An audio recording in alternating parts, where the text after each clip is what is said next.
over what sort of timescale, Oliver, have you been able to develop this appropriate infrastructure for all of these various connected cities and modes of movement?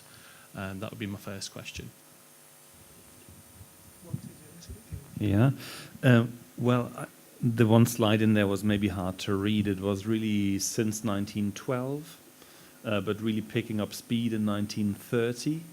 There has been a continuous progression of building more and more bicycle infrastructure. Separated bicycle tracks that you can cycle, not on the sidewalk, not on the carriageway, but in a zone in between that's safe for young people, safe for old people. So that's really happened over generations in a very steady process. And the line, I don't know if you saw the graph, it's kind of a very linear progression. So it wasn't really all done in one hit. It was done over a long period of time, many different city administrations. As we mentioned, the local plan process is now underway in terms of the draft consultation that's been carried out. Sorry, consultation on the draft plan. As you're aware, local plans and development planning has changed over the years and what goes into a local plan, and the current guidance really is pushing us away from the prescriptive plans that maybe were produced in the 70s and through the 80s.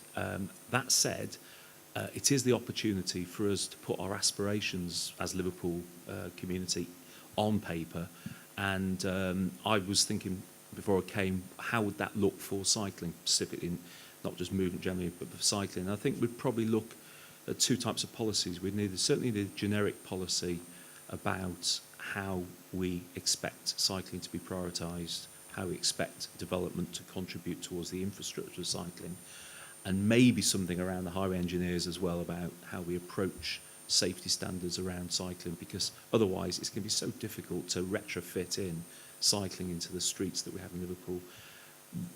Probably the more exciting part though, and planners love this with the felt tip pens, is physically on the ground, which routes do we think we need to actually improve? Now, in days gone by, I hate to say it, planners would actually be able to draw willy-nilly the routes that they want to improve. However, now we have to show deliverability, and we can't just be having an aspirational list. We need to actually say these are definitely the priority routes. And I think that needs to be done in these times of austerity anyway, because the public investments that we can actually put to cycling infrastructure is going to be a challenge. So we need to have a good discussion across the whole city about where are those priority routes. Politics will come into it, but also I think some key questions Liverpool need to ask itself. Who wants to cycle and where do they want to cycle? And I think really we've got to ask those questions to be able to identify those key routes. Now, talking to my staff in the planning department, the initial thoughts, obviously you've got the Mersey itself, the connectivity along the Mersey has got to be a priority. It's a fantastic flat area to cycle along. Maybe that would be more tourism and local leisure as opposed to commuters, but you know, these questions need to be asked. You've also got some topography issues. Obviously, it's a very legible bowl of a city centre, but there's some topography issues about how you get up onto the ridge from Everton Park around the cross, and then which are the best routes to drop down through Scotswood and Scotswood, sorry. Yeah, the Scotty Road, the Scotty Road down into the city centre. So I think that's going to be quite a good challenge for the next 18 months is where do people want to cycle and why do they want to cycle there, and then identify those priority routes where we need to start working with the highway engineers to actually get those routes accommodated. Oliver, you want to come back in there? Yeah, I think just also to follow up again on Mark's comment and Carl, I think one thing is in Copenhagen, cycling wasn't developed as a standalone solution. It came part of a package of saying that we wanted to reduce car pressure on our city centre and really deliver a range of options to get there without car. And the bike is only one of them. So walking is one, cycling is one, but also transit makes it very accessible. And with transit, it's buses, it's metro, it's S-trains, it's regional trains, national trains. So it has to be part of a spectrum of solutions. So you can't just kind of build bicycle tracks and not think about the other kind of levels, I think. I think that's one key takeaway from Copenhagen, that it's never really been an isolated issue. And I think in terms of, it's really important, the process that Mark described that you're in, the next version of your kind of prioritizing the bicycle routes is absolute key.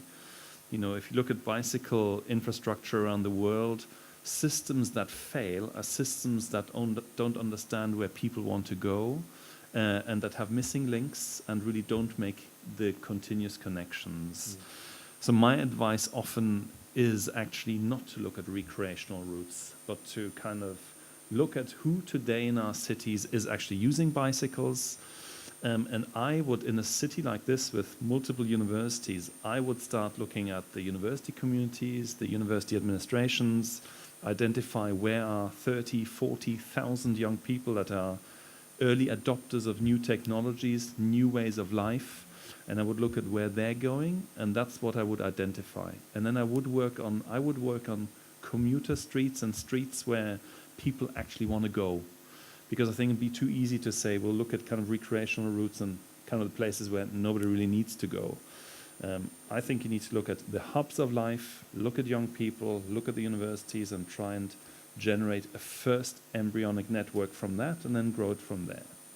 I'm surprised our students here, saw them nodding vigorously, didn't burst into applause at that one. Thanks very much, that was really useful. A question, anybody else? David? It's not a sour note, really, but I'm a sort of old person. One of the things that is very obvious is the changing demography of this country, and I imagine also across Europe, where the population is getting older. I happened to be in the Royal this afternoon, and I just looked round, and one of the reasons that we've got a problem with the NHS is there are just a lot of people wanting medicine. Now, I'm all for A, walking, B, bicycling, and I've done both in my time. But I'm getting to the age where I do actually find walking any distance difficult, and personally, bicycles I'm not safe on.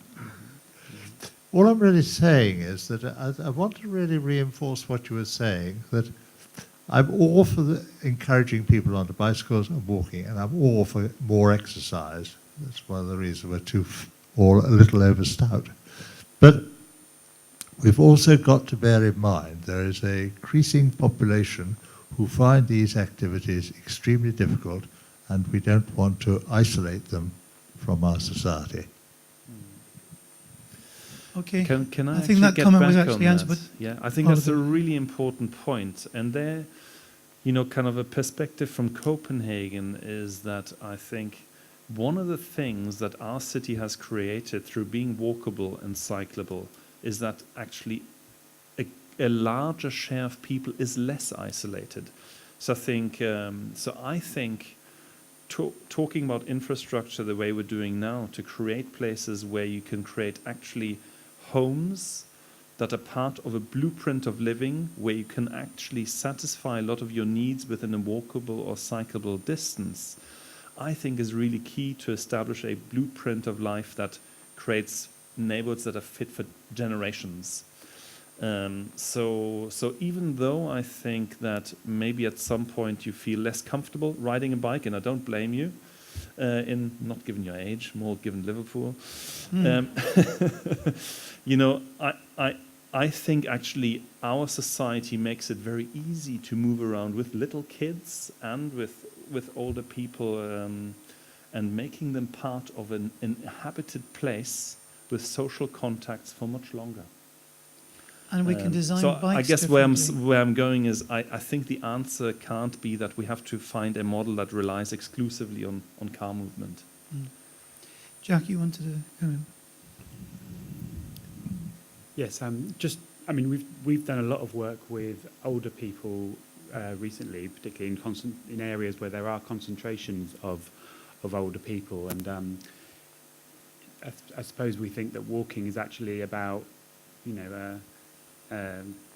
allowing older people to be independent, because if they can make, often very short journeys to a local convenience shop without feeling threatened by crossing a road, or there not being a drop curb in the right place, or overhanging branches on their way, or icy pavements, for example, or icy leaves, all these kind of small things that actually can be big obstacles for people. If we provide some focus on some of those things, then it can actually allow older people to lead very fulfilling lives.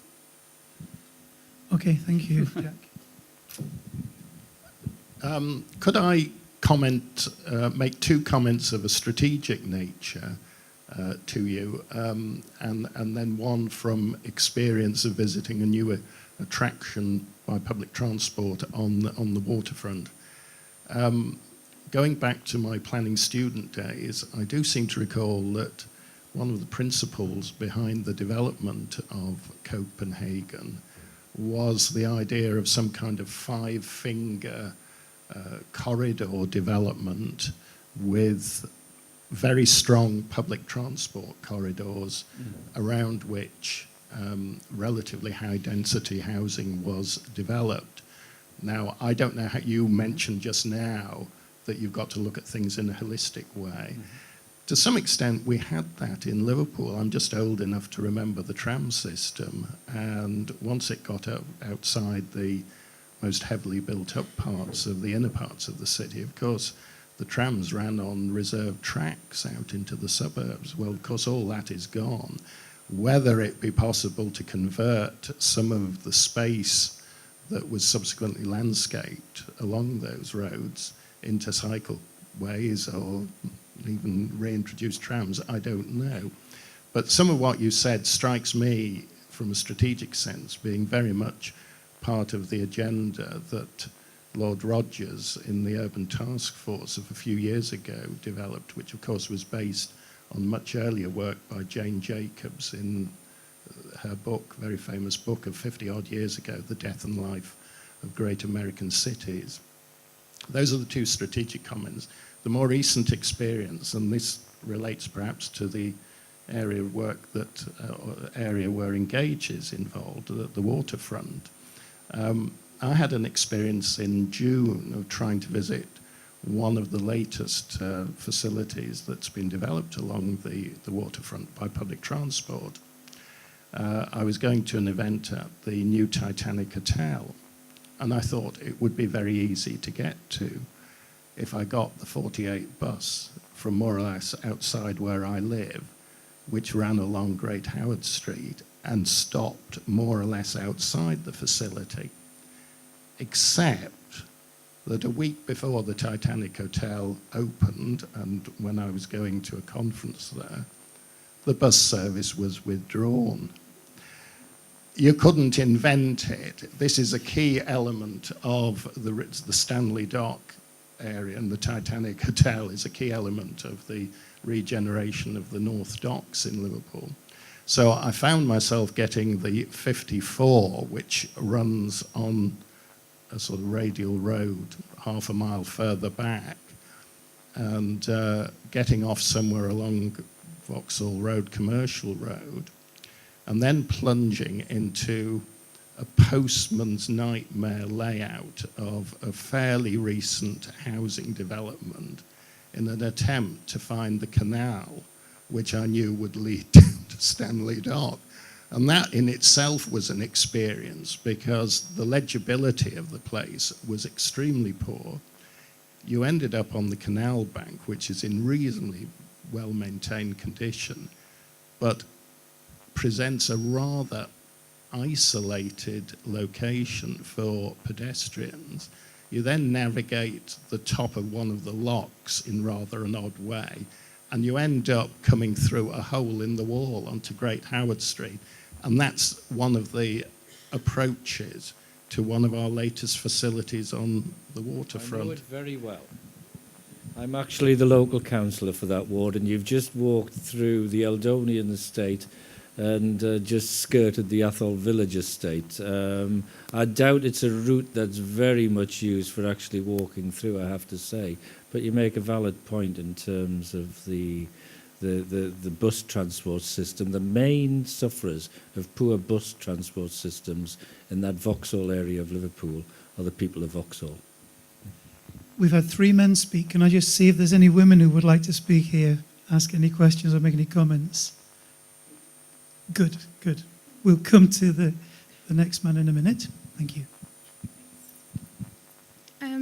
one of the things that really struck me about your presentation was not just putting pedestrians first, but like the people that are affected. And I think that that was then shown once again when you talked about asking like the commuters and the students who use popular routes what they need rather than just coming up with it on your own. So I wanted to ask the people that are involved in sort of the planning in the council what you're going to do to make sure that there's ongoing consultation with people that are using it and not just sort of beforehand or every now and then.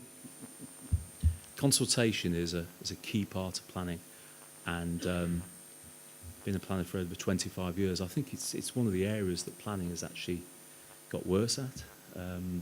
Certainly when I was studying planning of the 60s and 70s, there was a lot of resource and effort put into consultation techniques. Unfortunately, planning has become more of a reactive discipline now, where we are just basically dealing with planning applications. The chance to forward plan is poor. I'm sorry to sound really negative about this, and I don't want to put you off engaging in the local plan, but it's just where we are with the resources we've got available to us. So consequently, and this is once again coming back to a bit of a plug for Engage here, we need to find new innovative ways, resourceful ways of actually engaging in that consultation. And without going into too much detail, I'll leave Jerry to outline this if he wants. We are talking to Engage about opportunities using social media, particularly with the universities, not just in Liverpool but elsewhere, where we can actually look at ways of reviewing the way we do consultation, so it isn't the usual church hall on a Sunday afternoon type consultation. We actually try and find different ways of engaging people to bring them into the process. But sorry to sound downbeat, but with the resources we've got, and probably even with the skills we've got at the moment, it's going to be a challenge. We're going to have to. You can always tweet to me at CLR Kennedy, as long as nobody is abusive. It's fun Twitter, isn't it? But some people do go over the top sometimes when they're making comments. I think we've been to me on tweeting there. about you tonight, Malcolm. So, Oliver. Yeah, I mean, talking about kind of using modern technology, I think it's a difficult process to kind of try and round up people and ask them where they want to go on a daily basis. It's kind of, I think consultation has one purpose, but I think kind of trying to inject intelligence into the planning process is what I think you're leading at with your question. And we worked on an interesting project in St. Louis, Missouri, where we equipped, we were working for a university administration, helping them to identify suitable locations for bicycle infrastructure. And we basically equipped a sample group of 44 students with GPS tracking devices, and just kind of let that run without interruption for a week. And we got a kind of a reading every 30 seconds where they were. And from that we could generate maps of actually documenting where the university community, and you could expand that to a wider community, where does that community really go? Where do they actually spend time? What are the destinations? And how does it relate to how you shop, how you live, where you go for leisure purposes and so on? So I think there is other, beyond Twitter and beyond consultation as in town hall meetings, I think there is now a kind of a wealth of data we could generate and interpret that would actually kind of, create, I think, a really intelligent way of understanding destinations in life and how we need to service those with a range of movement options. Thank you. It's not really a question, it's more a comment. I think that sort of cries out for a university project, because I was going to say pretty much it strikes me that sort of common sense where people in a city want to go to. If they're a student, they want to go from their halls to university, to the coffee shop, to shops, and then back home. If they've come into the city from their house, they might want to go down to the river after work. European cities, generally, the life of the city does converge on the waterfront with nice parks, public space, places you can walk your dog and cycle. So that's just my comment. I think partnering with the university or with the hospital would be a good idea. Okay, thank you very much. Thank you. My question is more, how do you engage all the professionals and everything in to make a whole transport strategy for the region of Copenhagen, but then how could we transfer that to Liverpool to make, now there's combined transport authority for the city region, how can we rethink the whole area, engage everyone, all the stakeholders, and just bring everything together to think about integration of all the public transport facilities, but also prioritising, as in Copenhagen, prioritising walking and cycling. Jack, please, yeah. I mentioned it briefly, but public health now sits within local authorities, and I think it's absolutely crucial to build a positive dialogue between the planning department, the transport departments, regen departments, and the public health teams, because then you have a joined up approach that actually enables active forms of travel to be put right at the top of the agenda in a much more forceful way, but otherwise kind of traditional forms just tend to kind of persist, I suppose. So it's a real opportunity. It's very new. It's only happened in the last year or two, and I hope that that's happening in Liverpool. I think one of the problems we've got is the way the responsibility for these things, I think, is divided up, and I think various comments have been made of being subject to various national laws, and we've just had a great big debate in Scotland about who's got power over and decision making. I've got transport in my title. It says Cabinet Member for Regeneration, Transport and Climate Change, but I don't do anything really with transport. I do with the highways. I make sure I'm basically responsible for potholes. Mersey Travel is responsible for buses. Somebody's mentioned the city region, responsible for other things. Somehow we're going to have to find a way of getting everybody working together for the same objective along the same principles. I'm not that confident that is the case at the moment. Okay, thank you, Oliver. Yep. Yeah, I think also one kind of comment on that. I'm not sure how you kind of spread it to the region, but one thing that jumps out at me is that a lot of things that have worked very well in the region of Copenhagen have been things that have been pioneered in the center. So I think there is a role for a center to set the agenda and to set the standard of quality and to try and test solutions that are then exported in a region and delivered through municipal agencies that have that reach.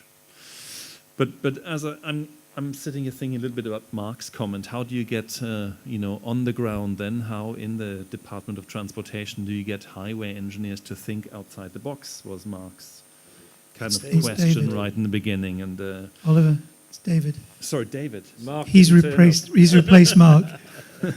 David. Yeah. Sorry, David. Sorry.